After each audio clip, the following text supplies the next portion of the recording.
Ngoino wa guthie wa kugacirithia mathomo makiria hari guteithiriria ciana iria ciumite micii itehotete gukorwo magithie na mbere na mathomo mao ni miario iria irekereirio ni murugamiriri munene wa ruhonge rwa wendia bengi-ini ino ya Equity uikaine ta David Nyamu hindi ya mihango ya kwaraniria na arutwo aria makire rungu rwa mutaratara uyu wa elimu scholarship na uria ugitabaragirwo ni bengi ino ya Equity. Ni riboti tukihaririirio ni mwandiki Tuticege wa Wanjohi.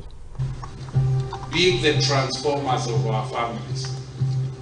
Hindi ya mihango ya kwaraniria na arutwo aria mari rungu rwa tabarira ya elimu scholarship, mubango wa bengi ya Equity na thirikari nene hari guthomithia arutwo aria maumite family-ini itehotete. When you know your purpose, then you can take your space in the world, and your purpose will be driven by values. Murugamiriri munene ruhonge-ini rwa wendia bengi-ini no David Nyamu, thirikari nene unyitaniri-ini nao makoretwo magithomithia ciana 55,000 amwe ao aria matari aciari, na thirikari ni irikitie kurehe honge ingi ta bengi ya thi kuhura njeki mubango uyu. Koguo thirikari yonire program ino itu ni njega in terms of transparency atu nayo ya selection nio nao mogire no mede onao kurehe through World Bank kunyitanira nao tumatiri na selection process yo.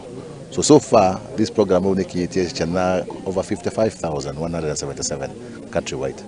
Nyamu augite no maguthie na mbere na kunyitanira na thirikari gutigirira o mwana ni agia na mweke uyu. Muthenya wa ira thukuru-ini wa anake wa Farisho kaunti-ini ya Kirinyaga magitabania igongona ria kwariria arutwo aya maundu megie githomo makimoria kwirutaniria mathomo-ini kuona uyu ni mweke wa mwanya mahetwo. I want to encourage all of us that now you have the opportunity.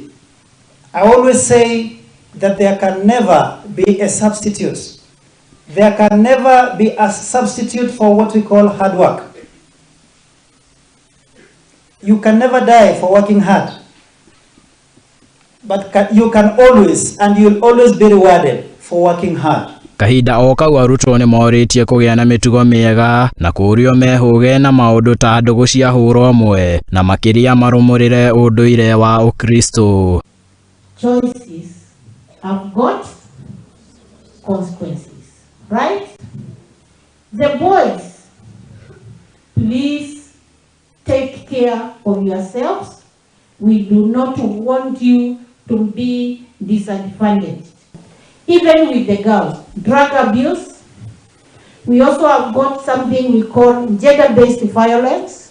Please ensure that these ones are not practiced in school. Ado-ini ha Muthingi TV riakwa ni Cege wa Wanjohi. From the past, I guarantee myself